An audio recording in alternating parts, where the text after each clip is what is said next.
نحن نقص عليك أحسن القصص بما أوحينا إليك هذا القرآن وإن كنت من قبله لمن الغافلين. القصص النبوي قصوينك نبيذا.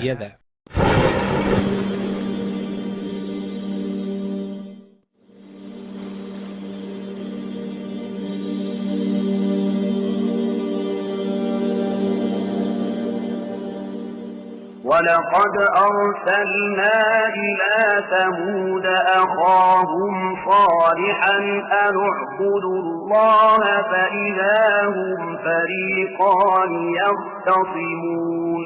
dhab ahaantii waxaan u dirnay Thamuud walaalkood Saalix isaga oo ku leh caabuda Allah oo kaliya.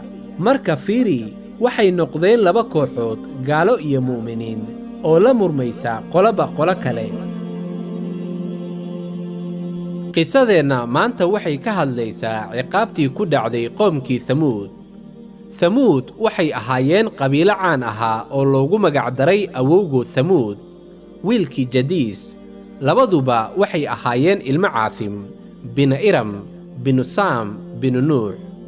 waxay ahaayeen carab deganeed inta u dhaxaysay Xijaas iyo Tabuuk.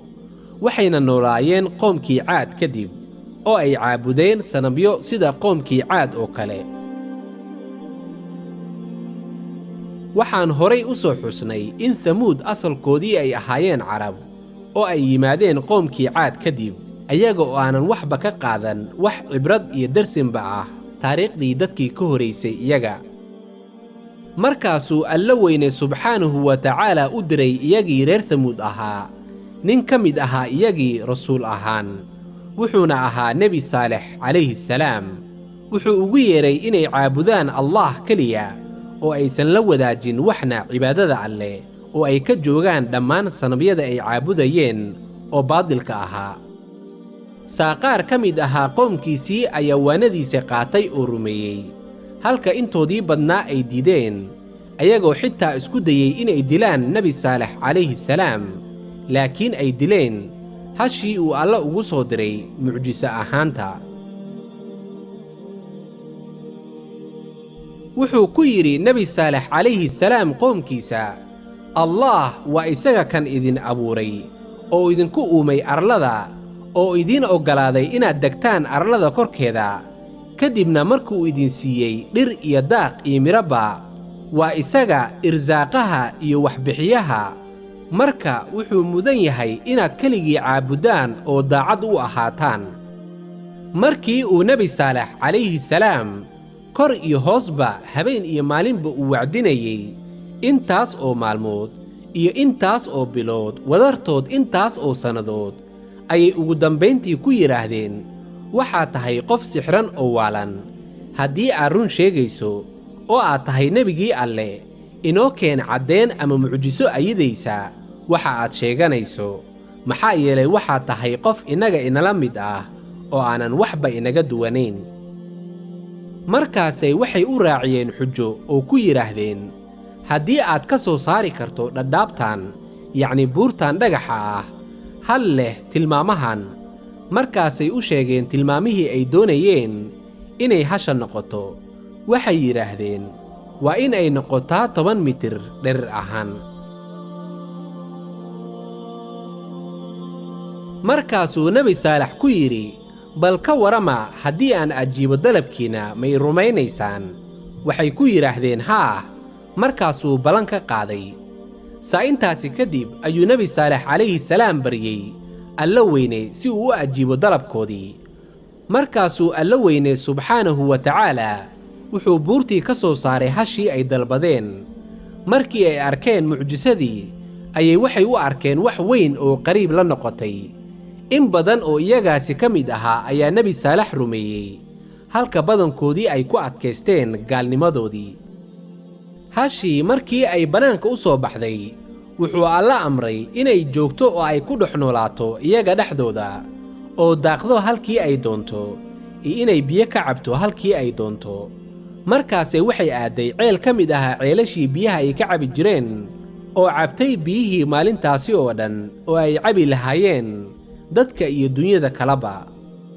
waxay ahayd in iyaga maalinta xigta ay ceelka biyaha ka waraabaan oo maalin dhaaf biyaha u kala cabaan iyaga iyo hasha. waxaa la sheegaa in hashu ay lahayd caano badan oo deeqda dhammaan reer Thamuud oo idil bal ka badnaa. wuxuu alla weyne yidhi: قال هذه ناقة لها شرب ولكم شرب يوم معلوم. wuxuu ku yidhi Saalex calayhi salaam iyagii: hashani waa hal, waxay leedahay xaq inay cabto biyo, idinkuna waxaad leedihiin xaq inaad cabtaan biyo. midkiin waliba wuxuu leeyahay maalin la yaqaan. ولا تمسوها بسوء فيأخذكم عذاب يوم عظيم. ee ha ku taabanina wax xumaan ah oo dhib ah, yaysan cadaab maalin weyn idin qaban. markii digniintaasi uu alla weyne siiyey ay dhagaha ka xirteen, ayay waxay go'aansadeen inay dilaan hashii uu alla weyne ugu soo diray mucjiso ahaanta, waxayna ku dhakadeen meel ceelkii biyaha u dhoweyd. waxaa xilka dilkaasi qaaday duqoodii lagu magacaabi jiray Qidaar Saalif bin Jundac. waxaa la sheegaa inuu ahaa garac ama wacal aan ku dhalan xalaal. markii ay hashii timid ceelkii ay biyaha ka cabaysay, ayuu Jidaar wuxuu la soo baxay warankiisii oo dilay hashii.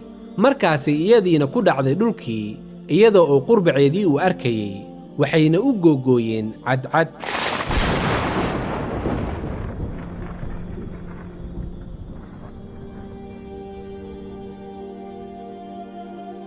saa markii uu gabalkii dhacay, yacni uu habeenkii soo galay, ayay xitaa isku dayeen inay dilaan Nebi Saalex calayhi salaam. ومكروا مكرا ومكرنا مكرا وهم لا يشعرون. marka waxay qooleen dhagar, inaguna waxaan qorshaynay qorshe tab ah iyagoo aanan dareensanayn.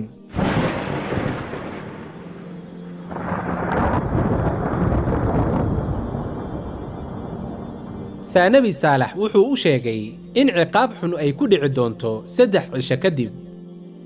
subax ay khamiis ahayd oo ahayd maalintii ugu horaysay 3dii maalmood ee loo qabtay, wejiyadoodii waxay noqdeen caddaan. saa maalintii xigtay oo jimco ahaydna, wejiyadoodii waxay noqdeen casaan ama guduud. saa maalintii ugu dambaysay oo sabti ahayd, wejiyadoodii waxay noqdeen madow. waxay yidhaahdeen 3dii maalmood waa ay dhammaatay, aaway ciqaabtii aad inoo sheegaysay Saalexow.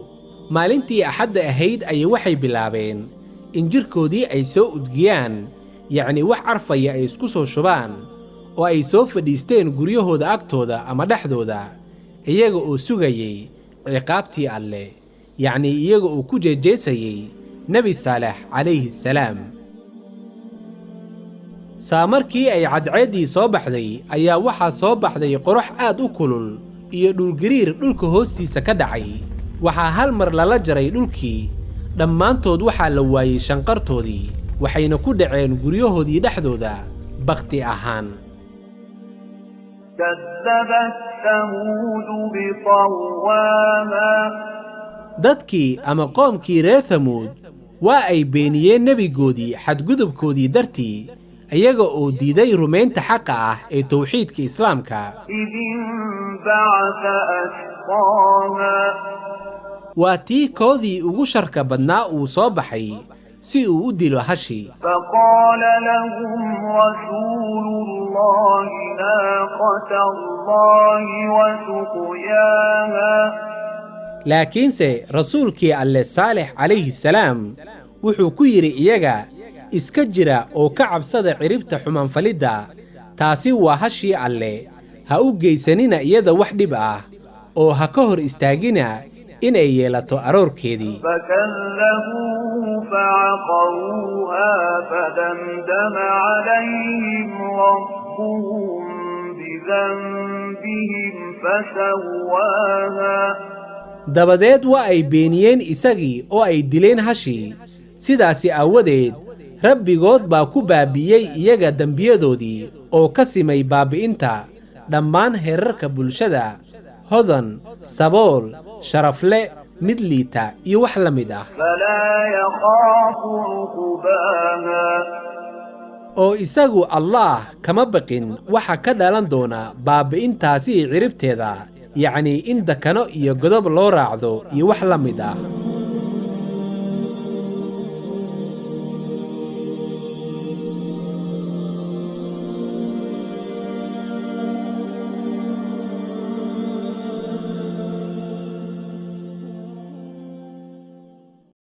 نحن نقص عليك أحسن القصص بما أوحينا إليك هذا القرآن وإن كنت من قبله لمن الغافلين.